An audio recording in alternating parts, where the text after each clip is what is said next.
Hello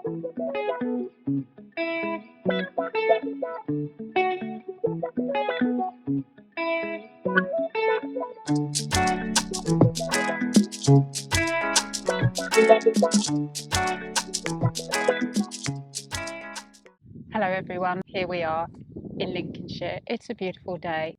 We thought we'd do something different today. Instead of a travel vlog, we're going to be looking at all the pitfalls and problems you may have if you're going to buy one of these lovely cars. An Alfa Romeo Spider. If you're anything like me and you go and view a car, you look at it and you think, this looks pretty. What a lovely colour.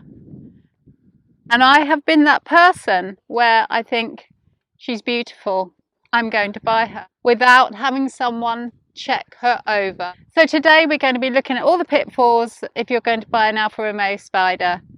And I have somebody here who is an expert. Let's go. Fortunately, I wasn't with her to buy the car, so we actually bought a good one. So we've got no worries there. But this is all the pitfalls and problems you may have, and just tips and guidance when you're looking to buy your Alfa Romeo GTV or GTV Spider. So hello guys.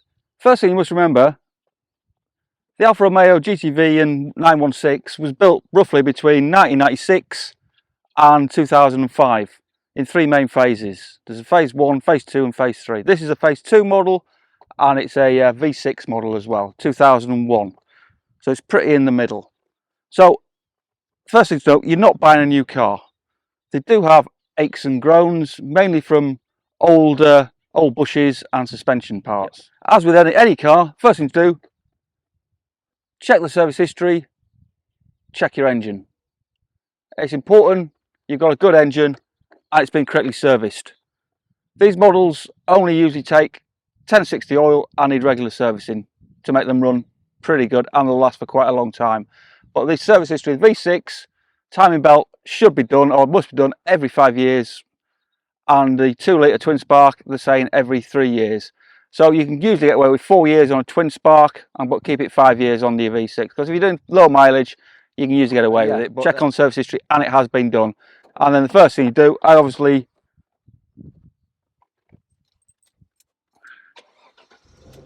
just start the engine and see how it sounds. There's no rough knocks or anything. Yeah, this one's running pretty well.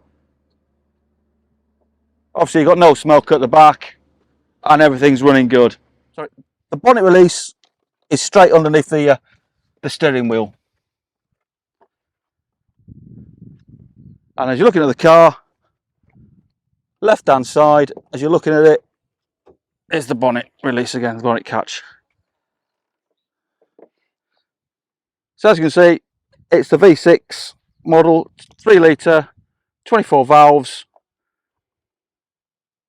chrome trumpets. Just check the condition, and the main thing you're looking for on the engine, if it's not been dressed up, is there's no leaks on the rocker cover gaskets or no visible leaks anywhere.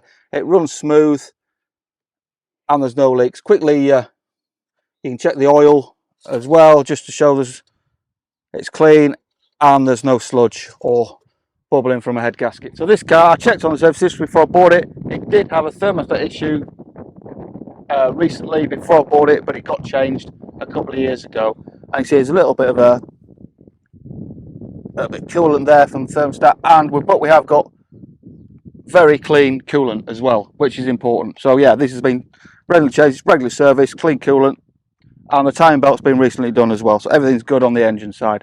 It runs well, there's no knocking on startup. Yeah, well, that's good. Just of note, I have put a special Autoluso intake on there, because the originals, they tend to, the rubber, and they tend to like, they get holes in them after a few years, and they're not, it's pointless. So yeah, just change it for an Autoluso one if you can. It's a silicone hose, perfect. So that's basically the engine for you. They don't tend to go wrong as long as you put the correct oil in, 1060, and you service it well. Checking the headlights as well, they're all good. These are not broken, because these get quite expensive second-hand market now. They're getting quite rare to find. And also at the front, you've got the lights, and they're working fine as well, because they're getting quite rare as well. On servicing costs, with a 2-litre twin spark, You can generally do most things yourself, and even I've done the servicing on the timing belts on the twin sparks. They're quite easy to do, but if you go to a garage, you're looking between 400 and 450 for the timing belt change, and the servicing is the regular prices. On the V6, once every 5 years for the timing belt. I've never done one, and I'll let the expert do it at about £600 to £700. So that's rough costs every 5 years for one of these. Yeah, most people sell them when they need doing anyway, or they're overdue. That's one thing to take into consideration when you're buying a car, and take the price into consideration. I checked the bodywork. I mean, this car, it's now the design's 30 years old, and I believe it's just as nice as any modern car. And obviously you're checking the condition. There's no rust anywhere, and the paintwork, and see what it's like. No car's going to be perfect with the paintwork, because they're all, as I said, 25 plus years old now. But yeah, you just check and see how it polishes up and how it looks. On the Spiders, all Spiders in the phase 1 and phase 2 had 16-inch alloys. These are on the original alloys still. Quite a lot of people have upgraded their alloys, and they're now on 17s or 18s. You can run Alfa GT alloys, or you can get the teledials from the GTV as well. With the GT alloys, you quite have to put spacers on the front to clear the Brembos on the front. That is generally the only difference between the 3 litre and the 2 litre in the bodywork, is the front struts and the Brembo brakes on the 3 litre, when the 2 litre's got the original standards. The rest of the bodywork and everything else is exactly the same. So staying with the wheels, you're obviously checking the brakes, the discs, the relatives to change. Anybody with limited skills can change the brake discs and pads, and just check all the pistons are working at the same time. Yeah, it's quite a cheap change if you're doing it yourself. It only costs you about £40–50 for each set. Yeah, if you do it in the garage, you'll be paying a couple of hours labour, but you can do them yourselves in an easy morning. So that's not a problem. Obviously the exhaust, you're just checking for how new it is and how rusty they are nowadays, because you must remember, unless it's a stainless steel exhaust, it will need changing. It will need changing because it will be 20 years old. Also, problems coming up now are the cats on these cars, the catalytic converters. They've all got catalytic converters on them, and they are failing now quite often, and they are getting more difficult to get hold of. You can buy a sports cat to put on it, but the original cats are now getting difficult to get hold of, because they're 20 years old. So they lasted quite well, but things are failing. I generally, if I see something on eBay as a spare, I'll tend to buy it. I'll just pick it up and buy the spare. And I've got a garage full now of bits and bats that I just keep getting hold of. So moving on, keep with the rear of the car. The light clusters, beautiful design, and they're actually coming back in fashion now. I think they look pretty good. Even the design's 30 years old. You see modern cars with the rear bar at the back, and the secondary light cluster just under here. The brake light is pretty good as well. It's now coming back into fashion. For 30 years old, it's brilliant. So yeah, the other thing I changed after I bought the car, I put a new spring pans, springs, and rear dog legs on both sides, and new suspension shocks, all fully polybushed, because again, yeah, old bushes, 20 years old, yeah, they're getting a bit old now and they needed changing. So I just freshened up the car, and it made a massive difference. The other big difference it makes on the car is having some new good tyres on as well. Makes the drive excellent. This has got quite a new standard exhaust fitted recently. Moving on to interior, guys. What's it like in these cars? How comfortable is it? Are they easy to live with? Yes, the seats are classic design. Momo seats, Momo leather seats, classic design. Absolutely amazing. Their seats are 25 years old now. There's hardly any wear on them at all. This is an 85,000 mile car, and it's living up pretty well. The things that do wear on these cars are the gear knob, and when you're buying them, you've got to pay attention to the door cards. Check there's no holes in the door cards, because quite easily the seatbelt gets trapped and it'll damage the door cards itself, which is quite a big one. They're getting quite hard to get hold of now. I think they're about £100 each for a really good set. Also, the tweeters, make sure you've got the tweeters in, because they're getting hard to get over, and the speakers and speaker covers. The speakers are quite easy to change, and if it's originals, they'll want changing because they'll be shot and gone and they won't sound good. But get the speaker covers. I've covered these myself, And yeah, I've done quite a nice job of them, just covered myself with some speaker covering. So yeah, that's the interior. It's quite a classy design. If you're lucky enough to get one with an original radio, keep it. There's not many left. I've just got a Pioneer DAB radio in there now, but yeah, keep the original radio. I've also fitted a windshield. Even though, yeah, it's quite flimsy material, it makes a massive difference to these cars if you're touring around. It reduces the wind by quite a lot. It stops your wife's hair going everywhere. Right, lastly is the talk about the hood. I suppose people have heard horror stories about the hood. You know, you can forget it. The hoods on these are pretty reliable. They're 20 years old now, but they're still pretty reliable. All you got to do is check for functionality, check if it works. I'm just going to do the hood here and basically listen out for weird noises and time it takes. Just turn that off.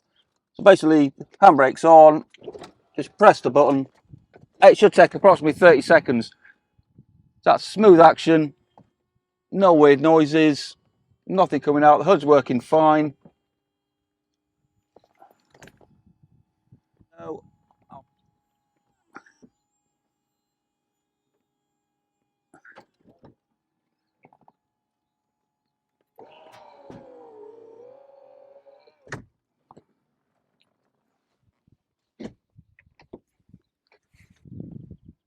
So that is the hood fitted. Again, you're checking on the hoods. If the hood's original, yeah, it won't be in great condition now. It'll have some marks on it. It'll probably need replacing. But this hood's always been replaced. So that's what you're looking for. A nice hood, nice fitting. They are watertight. Cost of replacement for a hood is approximately £1,000 to £1,100, depends where you go. But they're well worth doing at this age. They do need doing. And the rear screen, you can get an attempt to fit yourself. It's quite a tricky job, but it's possible to do yourself. They're about £100 to buy, but they're about £300 to get fitted. Again, with the Spiders and the 916, the boot opens with the key. And also, just check, you've got the opening. Not many people realise you've got an opening in the passenger glove box. Just press the button and it'll open. My boot will be full of rubbish probably. It'll have seats in it, no doubt. Oh no, I've taken them out. So in here you're checking for originality and the condition, any water leaks. This is all good. We've got the original spare wheel with the spare cover on, and also we've got the original toolkit, which is all good for originality to the car nowadays. So yeah, we've got bits and bats in the toolkit. It's not too bad. Let's get this hood back down. Day's too nice, don't want to waste it with the hood up driving around, do we? Let's go, let's get it down.